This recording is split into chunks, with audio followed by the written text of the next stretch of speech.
Bonjour, je m'appelle Eric Jordan Phillips et vous êtes, je cherchais le bon homme à l'imaginaire.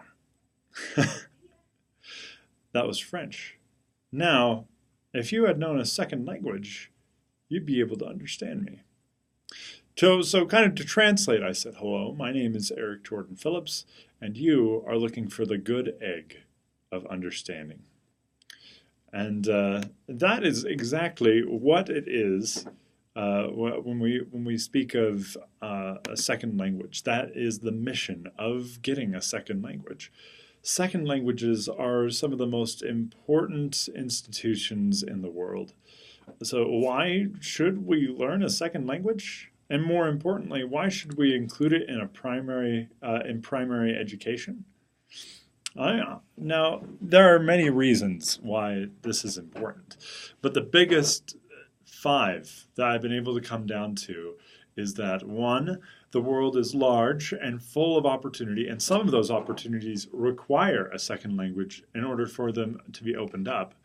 And number two, learning a new language changes and rewires the brain to be more efficient and to think in new ways and to increase brain elasticity that can delay dementia and to help your brain multitask better. Thirdly, learning a language other than your own is really challenging and rewarding. It's extremely applicable when you are visiting a country that uses that language. Imagine being stranded in Russia and you need food, water, shelter, heat, communication, transportation, all these other things. If you don't know how to communicate, good luck. Fourthly, beyond survival, John McWhorter, who was a man who gave a speech in a TED conference. He gave four specific reasons why we should learn a new language, and one of the ones that I want to include from his speech was that if you want to fully experience a culture, then you have to learn the language and participate firsthand.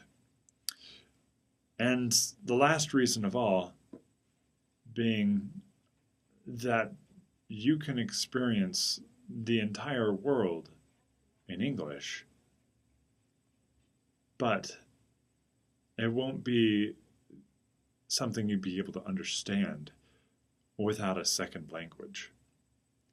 Now, the British Council claims that 25% of the world's population has some understanding of English. Now, this is a pretty big percentage, 25%. It's a good right angle piece of the pie. But there is still 75% of that pie that you won't be able to understand because you speak English.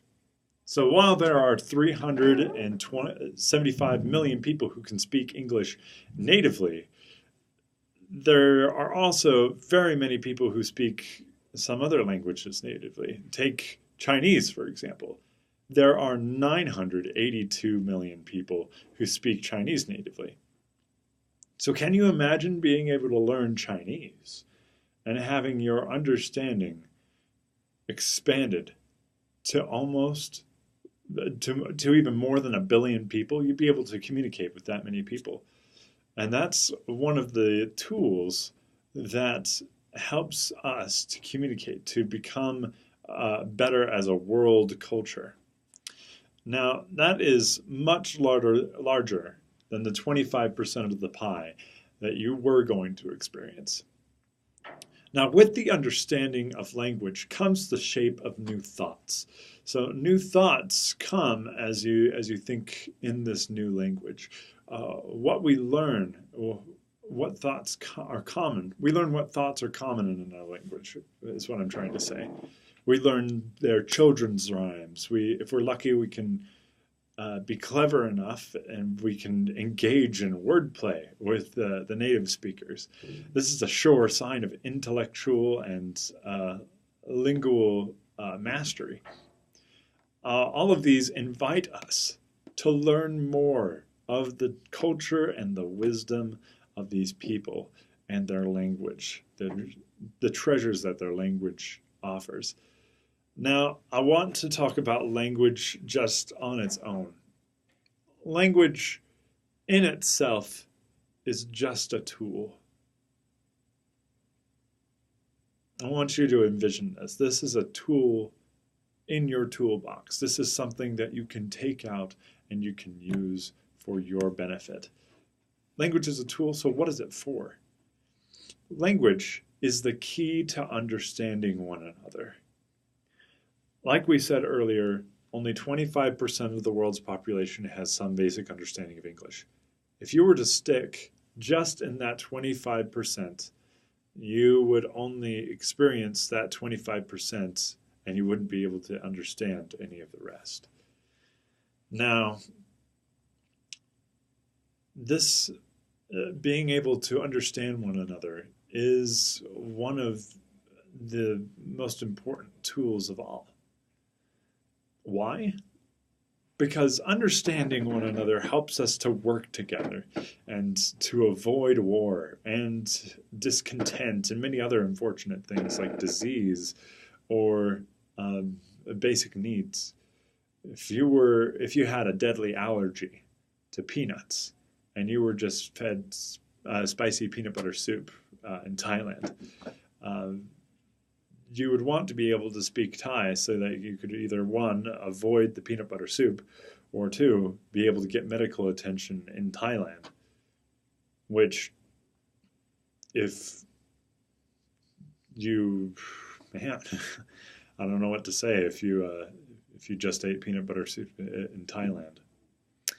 So we learn languages of people who may not speak our language because we care about their culture and we care just as much of them as we do our own, and we want to understand them. When we refuse to learn another language, our potential ends up being unmet, and we end up hurting ourselves more than we would be benefiting ourselves. That's just laziness. There's a scripture that states, "They who say they have enough, from such will be taken away even that which they have." Right now, we have some basic understanding, and that basic understanding has 25% of the world's population. Now, imagine, because of war, because of pestilence, because of unfortunate circumstances, these people are sent to war and they are killed. Or there's wars in their country, and each one of them are no longer able to communicate. That number dwindles. Your ability to experience the rest of the world decreases. We are not able to experience a world if we do not try to understand one another. There's so many wonderful and beautiful things to experience. Now, in order to experience them, we need to understand the people that guard those sacred things. Do not lose the understanding of your own language that you were raised with. This is so important. There are too many misunderstandings as it is in English. Instead, as you learn a new language, you'll be able to make yourself more clear in your own language, in your native tongue.